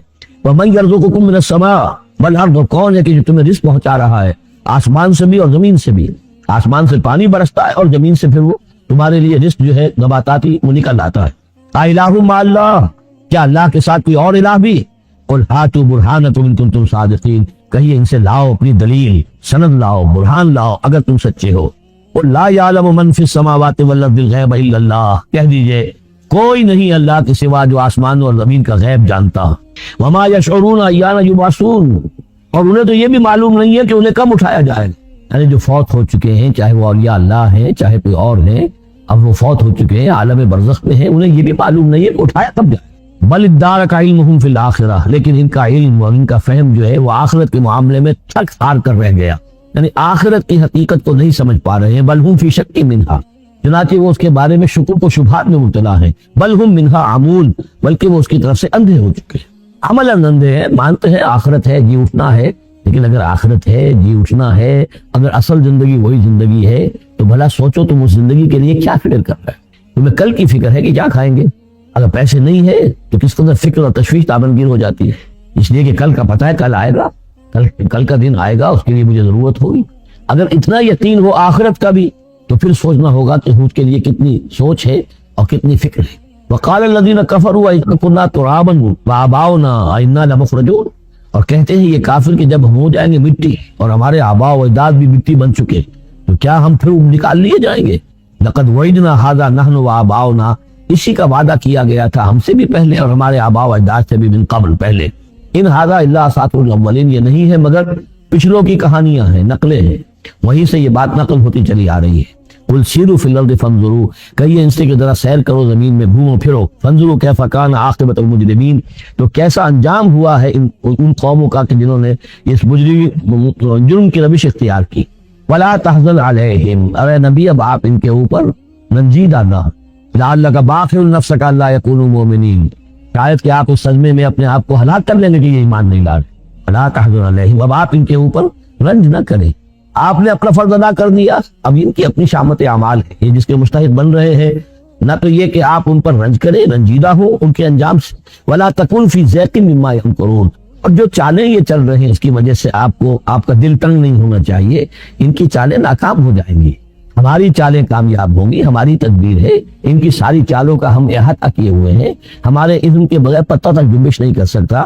ولا تکن فی ضیق مما یمکرون، یہ سورہ نحل میں بھی لاسٹ بٹ 1 آیت ہی آئی تھی۔ وَيَقُولُونَ مَتَىٰ هَٰذَا الْوَعْدُ إِن كُنتُمْ صَادِقِينَ، اور وہ یہ کہتے ہیں کہ اگر تم سچے ہو تو بتاؤ یہ وعدہ کب پورا ہوگا، یہ کب آئے گی قیامت اور کب یہ سارا معاملہ ہوگا۔ قُلْ عَسَىٰ أَن يَكُونَ رَدِفَ لَكُمْ بَعْضُ الَّذِي تَسْتَعْجِلُونَ، اور وہ چونکہ رسول جب آتے تھے تو 2 چیزوں کی خبر دیتے تھے، ایک قیامت کی اور ایک اس کی کہ اگر ہمیں نہیں مانو گے، ایمان نہیں لاؤ گے، ہماری اطاعت نہیں کرو گے تو دنیا میں بھی عذاب آئے گا۔ تو ایک قیامت ہے اور ایک عذاب، تو یہاں اس عذاب کی بات ہو رہی ہے۔ وَيَقُولُونَ مَتَىٰ هَٰذَا الْوَعْدُ إِن كُنتُمْ صَادِقِينَ، یہ جو عذاب کی آپ نے رٹ لگائی ہوئی ہے کہ عذاب آ جائے گا، عذاب آ جائے گا، کب آئے گا یہ عذاب؟ قُلْ عَسَىٰ، بتائیے اگر آپ سچے ہیں، قُلْ عَسَىٰ أَن يَكُونَ رَدِفَ لَكُمْ بَعْضُ الَّذِي تَسْتَعْجِلُونَ، کہہ دیجئے ہو سکتا ہے کہ جس چیز کی تم جلدی مچا رہے ہو ان میں سے کچھ چیز جو ہے وہ بالکل تمہارے قریب آ چکی ہو، تمہاری پیٹھ تک پہنچ چکی ہو۔ ردیف کہتے ہیں جو کسی گھوڑے پر آدمی بیٹھا اس کے پیچھے جو بیٹھا وہ ردیف ہے، جڑا بیٹھا ہوا ہے پیٹھ کے ساتھ۔ تو اس طریقے سے کہ تمہارے ساتھ جو وہ شامت ہے تمہاری، وہ تمہاری پیٹھ کے ساتھ لگی ہوئی آ چکی ہے، اور اس میں اشارہ ہے غالباً غزوہ بدر کی طرف کہ اب زیادہ دیر نہیں ہے کہ تمہارے اوپر وہ عذاب الہی کی پہلی قسط جو ہے وہ نازل ہو جائے گی۔ فَإِنَّ رَبَّكَ لَذُو فَضْلٍ عَلَى النَّاسِ وَلَٰكِنَّ أَكْثَرَهُمْ لَا يَشْكُرُونَ، اور یقیناً آپ کا رب جو ہے بڑے فضل والا ہے لوگوں کے حق میں، وہ تاخیر کر رہا ہے تو یہ اس کا فضل ہے، اس کا کرم ہے، اس کا رحم ہے۔ وَلَٰكِنَّ أَكْثَرَهُمْ لَا يَشْكُرُونَ، لیکن ان کی اکثریت شکر نہیں کرتی۔ وَإِنَّ رَبَّكَ لَيَعْلَمُ مَا تُكِنُّ صُدُورُهُمْ وَمَا يُعْلِنُونَ، اور یقیناً آپ کا رب خوب جانتا ہے کیا چھپاتے ہیں ان کے سینے اور کیا ظاہر کرتے ہیں، کہہ کیا رہے ہیں، اندر کیا ہے۔ اندر تو جیسا کہ ہم پہلے پڑھ چکے ہیں، وَاسْتَيْقَنَتْهَا أَنفُسُهُمْ جَحَدُوا بِهَا، انہوں نے انکار کیا ظلمًا وعدوا، وَاسْتَيْقَنَتْهَا أَنفُسُهُمْ، ان کے دل تو اندر سے جانتے تھے کہ بات صحیح ہے، محمد جھوٹے نہیں ہیں، قرآن حق ہے، بات مان چکے ہیں، دل گواہی دے چکا ہے، لیکن اپنی ضد، اپنی ہٹ، اپنا تکبر، اپنا حسد اپنی چودراہٹ یہ ہے کہ جس کی وجہ سے رکے ہوئے. وہی بات کہ جو کہ اہل کتاب کے علماء کے بارے میں تھی، یعرفونہ کما یعرفون ابناہم، ایسے پہچانتے ہیں محمد کو اور قرآن کو صلی اللہ علیہ وسلم جیسے اپنے بیٹوں. تو جو کچھ ان کے سینوں میں چھپا ہوا ہے وہ تو ایمان ہے کہ وہ مانتے ہیں اس کو کہ یہ بات صحیح ہے، لیکن وما یعلنون، زبان سے انکار کر رہے ہیں. وما من غائبۃ فی السماء والارض الا فی کتاب مبین، نہیں ہے کوئی بھی شے چھپی ہوئی، غائب شے، غیب کی کوئی شے آسمان کی یا زمین کی، الا فی کتاب مبین، وہ ایک روشن کتاب میں موجود ہے. یہ وہ کتاب ہے اللہ کا علم قدیم جو ہے، گویا کہ اسی کو کتاب کہا جا رہا ہے. ان ھذا القرآن یقص علی بنی اسرائیل اکثر الذین فیہ یختلفون، یقیناً یہ قرآن بیان کر رہا ہے کھول کر بنی اسرائیل پر اکثر وہ چیزیں جس کے بارے میں وہ اختلاف کرتے رہے. یعنی جو زمانہ گزرا، 2000 برس گزر گئے جب تورات نازل ہوئی تھی، اصل کتاب گم بھی ہو گئی، پھر ان کے ہاں روایات، یہ امت روایات میں کھو گئی، اس طرح کے بہت سے معاملات جو آ گئے، قرآن نے آ کر ہر چیز کو کھول دیا ہے، واضح کر دیا ہے، ہر حقیقت منکشف ہو گئی ہے. وَإِنَّهُ لَهُدًى وَرَحْمَةٌ لِّلْمُؤْمِنِينَ، اور یقیناً یہ قرآن ہدایت ہے اور رحمت ہے اہل ایمان کے حق میں. إِنَّ رَبَّكَ يَقْضِي بَيْنَهُم بِحُكْمِهِ، اللہ تعالیٰ ان کے مابین فیصلہ کرے گا اپنے اختیار سے. وَهُوَ الْعَزِيزُ الْعَلِيمُ، اور وہ زبردست ہے سب کچھ جاننے والا. فَتَوَكَّلْ عَلَى اللَّهِ، تو اے نبی آپ توکل کیجئے اللہ. إِنَّكَ عَلَى الْحَقِّ الْمُبِينِ، یقین آپ تو حق پر ہیں، آپ کا موقف صداقت پر مبنی ہے، آپ جو بات کہہ رہے ہیں وہ 100% درست ہے، بالکل روشن اور کھلا حق ہے آپ کا، جو جس پر آپ کا موقف ہے. إِنَّكَ لَا تُسْمِعُ الْمَوْتَىٰ، لیکن آپ مردوں کو نہیں سنا سکتے. یعنی یہ کہ ان کی اکثریت مردہ ہو چکی ہے، روحانی طور پر مردہ. یہ زندہ ہے لیکن یہ حیوانی طور پر زندہ ہے، روحانی طور پر مردہ ہے. ان کے دل مر چکے ہیں. مجھے ڈر ہے دل زندہ تو نہ مر جائے، یہ زندگانی عبارت ہے تیرے جینے سے. یہ دل زندہ، اگر دل مر گیا ہو اندر سے، یعنی روح اندر سے مر چکی ہو، دفن ہو گئی ہو دل کے اندر، اور یہ تعزیہ ہے جو چل رہا ہے، انسان ایک مردہ، اس کے اندر روح جو ہے وہ ابو جہل ہے یا ابو لہب ہے، تو آپ انہیں مردہ سمجھیں، زندہ نہ سمجھیں. وما انت انک لا تسمع الموتى، آپ سنا نہیں سکتے مردوں کو. ولا تسمع صم الدعاء، اسی طریقے سے بہروں کو آپ اپنی بات، اپنی دعوت یا اپنی پکار جو ہے وہ سنا نہیں سکتے. اذا ولوا مدبرین، جبکہ وہ بہرے جو ہے پیچھ موڑ کر چل بھی دیں. اب بہرا ہو تو اسے کچھ آپ اشاروں وغیرہ سے سمجھا سکتے ہیں، اس لیے کہ وہ آنکھ تو اس کی ہے، لیکن یہ کہ اگر وہ پیٹھ موڑ کر چل بھی دیا ہے، بہرا بھی ہے، تو اب آپ کس طریقے سے وہ کچھ سمجھائیں گے.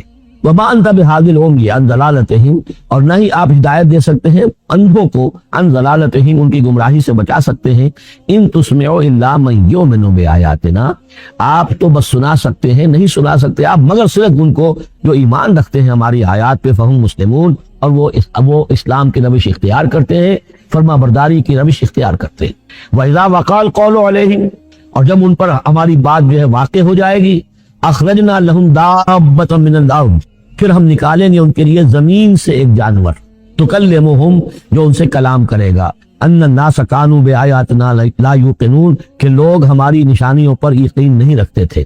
یہ قیامت کی علامات میں احادیث میں تفصیل سے آئی ہے کہ جو آخری علامات ہیں، جبکہ سورج جو ہے مغرب سے طلوع ہوگا، اور اس کے بعد ہی یہ ہے کہ کوہ صفا جو ہے اس کے پاس وہ پھٹے گا اور اس میں سے ایک جانور برآمد ہوگا.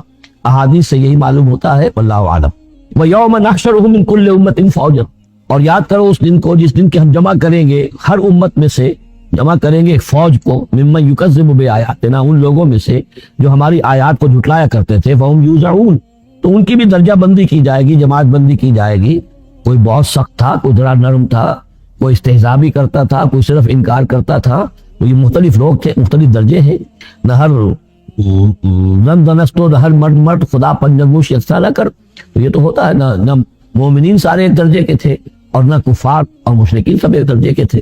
اذا جاؤ، جب کہ وہ آ جائیں گے، قالا، تو فرمائے گا اللہ تعالیٰ، اکذبتم بآیاتی، آپ لوگوں نے میری آیات کو جھٹلایا تھا. ولم تحیطوا بہا علما، اور اس کو سمجھ نہیں پائے تھے، اس کے علم کا احاطہ نہیں کر پائے تھے. ماذا کنتم تعملون، یا کیا کر رہے تھے، یعنی کیا واقعتاً سمجھ میں نہیں آیا تھا، یا سمجھ میں تو آ گیا تھا، لیکن یہ کہ تم نے اپنی ہٹ دھرمی کی وجہ سے، اپنے تعصب کی وجہ سے، عصبیت کی وجہ سے، ضد کی وجہ سے، یہ ہے جو سوال کیا جائے گا. قال کذبتم بآیاتی، کیا تم نے جھٹلایا میری آیات کو. ولم تحیطوا بہا علما، تم اس کے علم کا احاطہ نہیں کر سکے تھے، سمجھ نہیں سکے تھے، حقیقت پر منکشف نہیں ہو سکی تھی. ماذا کنتم تعملون، یا کیا کر رہے تھے تم لوگ. ووقع القول علیہم بما ظلموا، اور وہ وقت جو بات ہے ان کے اوپر واقع ہو جائے گی ان کی شرارت کی وجہ سے. فہم لا ینطقون، اور وہ خاموش رہ جائیں گے، بات نہیں کریں. کیا جواب؟ بات تو یہ ہے کہ حق تو واضح ہو گیا تھا، ان کے دل نے گواہی دے دی تھی، واستيقنتها انفسهم، ان کے دلوں نے گواہی دے دی تھی، لیکن یہ کہ اپنی ضد، اپنا جو ہٹ دھرمی تھی، تعصب تھا، اس کی وجہ سے نہیں مانا۔ الم يروا انا جعلنا الليل ليسكنوا فيه، کیا یہ دیکھتے نہیں کہ ہم نے بنایا ہے رات کو کہ اس میں سکون حاصل کریں، چین حاصل کریں، آرام کریں، والنهار مبصرا، اور ہم نے بنا دیا ہے دن کو کہ وہ دیکھنے کی آنکھیں اس میں جو انسان دیکھ سکتا ہے روشن ہوتی ہے، دیکھنے کے لیے دن بنایا ہے تاکہ وہ بھاگ دوڑ کریں اپنی معاشی جدوجہد کے لیے۔ ان فی ذلک لآیات لقوم یؤمنون، یقیناً اس میں نشانیاں ہیں ان لوگوں کے لیے جو ایمان رکھتے ہیں۔ ویوم ینفخ فی الصور، اور جس دن سور میں پھونکا جائے گا، ففزع من فی السماوات ومن فی الارض الا من شاء اللہ، تو گھبرا جائیں گے، گھبرا اٹھیں گے۔ یہ وہی نقشہ ہے جو سورہ حج کی پہلی آیت میں ہے، یا ایھا الناس اتقوا ربکم ان زلزلۃ الساعۃ شیء عظیم یوم ترونها تذهل كل مرضعۃ عما ارضعت وتضع كل ذات حمل حملها وترى الناس سکارى وما هم بسکارى ولكن عذاب اللہ شدید۔ ففزع من فی السماوات ومن فی الارض، جو بھی زمین میں ہوں گے، آسمان میں ہوں گے، سب گھبرا جائیں گے، الا من شاء اللہ، سوائے ان کے جو اللہ چاہے۔ ای بات ہے کہ آسمان میں فرشتے بھی ہیں، یہ فضا جو ہے یہ ان کے لیے تو نہیں ہے، لیکن یہ کہ عام جو ہے گھبراہٹ طاری ہو جائے گی۔ وَكُلٌّ أَتَوْهُ دَاخِرِينَ، اور وہ سب کے سب پھر اس کے خدمت میں حاضر ہو جائیں گے عاجزی کے ساتھ، پوری طریقے سے سر جھکائے ہوئے۔ وَتَرَى الْجِبَالَ تَحْسَبُهَا جَامِدَةً، اور تم دیکھتے ہو پہاڑوں کو، تم سمجھتے ہو کہ جمے ہوئے ہیں، بڑے مضبوط ہیں، جامد ہیں، ٹھوس ہیں، ان کو تو ان کے اندر تو کوئی بھی نرمی پیدا نہیں کی جا سکتی۔ وَهِيَ تَمُرُّ مَرَّ السَّحَابِ، اور اس دن وہ چلیں گے ایسے جیسے کہ بادل چلتے ہیں۔ اور بادل کے چلنے کا اب ہمیں اچھا اندازہ ہے، تقریباً ہر شخص نے یہاں پہ جو بیٹھا ہے کبھی نہ کبھی تو سفر کیا ہے ہوائی جہاز کا، تو کیسے وہ چل رہے ہوتے ہیں، ان کے اندر جو ہے کوئی رکاوٹ نہیں ہے، جہاز نکلتا ہے اور ان کو چیرتا ہوا چلا جاتا ہے۔ تو وہی تمر مر السحاب، وہ تو چلے گے، اس وقت اڑ رہے ہوں گے، ان کے جو نیک بنا دیے جائیں گے اور پھر وہ چل رہے ہوں گے۔ صنع اللہ الذی اتقن کل شیء، یہ تو اللہ کی کاریگری ہے، اس کی صنعت ہے، اس کی صنائی ہے، جس نے ہر شے کو محکم کیا، اس نے اس وقت ان کو اس شکل میں رکھا ہوا۔ یہ معلوم ہوتا ہے کہ چٹان ہے سخت ترین، اس کو کہیں ہلانا ممکن نہیں ہے، یہ تو گڑے ہوئے ہیں پکے، لیکن یہ کہ ایک وقت آئے گا اللہ تعالیٰ کے حکم سے کہ یہ ایسے چلیں گے، یہ پہاڑ جو ہے روئی کے گالوں کی طرح ہو جائیں گے، یہ بادلوں کی طرح ہو جائیں گے، دھمکی ہوئی اون کے مانند ہو جائیں گے۔ انہ خبیر بما تفعلون، وہ یقیناً باخبر ہے اس چیز سے کہ جو تم کر رہے ہو۔ من جاء بالحسنۃ فلہ خیر منہا، جو کوئی بھی نیکی لے کر آئے گا تو اس کو اس سے بہتر ملے گی، 10 گنا ملے، 700 گنا ملے، لیکن 12 اس سے بہتر ملے گی۔ وَهُم مِّن فَزَعٍ يَوْمَئِذٍ آمِنُونَ، اور وہ اس دن کی جو گھبراہٹ ہوگی اس سے امن میں رکھے جائیں گے۔ ایک تو یہ کہ قیامت کا جو معاملہ اس سے پہلے میں آپ کو بتا چکا ہوں، احادیث سے معلوم ہوتا ہے کہ اس زلزلۃ الساعۃ سے بہت پہلے تمام اہل ایمان کو بڑے سکون کی موت جو ہے اللہ تعالیٰ عطا کرتے گا، انہیں وہ اس فزع یومئذ، اس دن کی اس گھبراہٹ سے اللہ تعالیٰ اہل ایمان کو بچا لے گا۔ تو وَهُم مِّن فَزَعٍ، اب یہ ہو سکتا ہے کہ اس سے آگے اب قیامت کا باس بعد الموت کا دن اور ہے، ایک ہے وہ دن کہ جب کہ اس میں یہ ساعت آئے گی، زلزلہ ساعت شیء عظیم، ایک ہے قیامہ باس بعد الموت کے بعد جب میدان حشر میں ہوں گے، وہاں بھی لوگ گھبرائے ہوئے ہوں گے، لیکن وہاں پر بھی اللہ تعالیٰ اہل ایمان کو اس روز کی گھبراہٹ سے بھی بچا لے گا۔ ومن جاء بالسیئۃ، اور جو کوئی لے کے آئے گا بدی اور برائی، فکبت وجوہہم فی النار، تو اوندے کر دیے جائیں گے ان کے منہ آگ میں۔ هل تجزون الا ما کنتم تعملون، کہہ دیا جائے گا کہ تمہیں وہی کچھ دیا جا رہا ہے بدلے میں جو تم عمل کر کے لائے ہو، تم پر کوئی زیادتی نہیں ہے۔ انما امرت ان اعبد رب هذه البلدۃ التي حرمها، یہ آخری آیات ہیں کہ گویا کہ کہا جا رہا ہے نبی آپ کے اعلان کر دیجئے، شروع میں لفظ قل نہیں ہے، لیکن یہ کہ مراد یہی ہے نبی ڈنکے کی چوٹ کہہ دیجئے، انما امرت ان اعبد رب هذه البلدۃ التي حرمها، دیکھو میں تو مجھے حکم ہوا ہے کہ میں بندگی اور پرستش کرتا ہوں اس شہر کے رب کی کہ جس نے اسے محترم قرار دیا۔ یہ بلد الحرام ہے، یہ بیت اللہ اس میں ہے، یہ حرم کی سرزمین ہے، یہ سارا کس نے کیا؟ اللہ نے کیا۔ تو مجھے تو حکم ہوا میں صرف اس کی پرستش کروں، کسی اور کی نہیں، کسی بت کی نہیں، کسی دیوی کی نہیں، کسی دیوتا کی نہیں۔ انما امرت، مجھے حکم ہوا اعبد رب هذه البلدۃ الذی حرمها وله كل شیء، اور اسی کے اختیار میں ہر شے ہے۔ وامرت ان اکون من المسلمین، مجھے حکم ہوا کہ میں اس کے فرما بردار بندوں میں شامل ہو جاؤں۔ وان اتلو القرآن، اور مجھے تیسرا حکم یہ ملا ہے کہ میں قرآن پڑھتا رہوں، پڑھ کے سناتا رہوں، میں یہ کام کرتا رہوں، میرا حکم، مجھے حکم ملا ہے میں اس کی تبلیغ کرتا رہوں۔ یا ایھا الرسول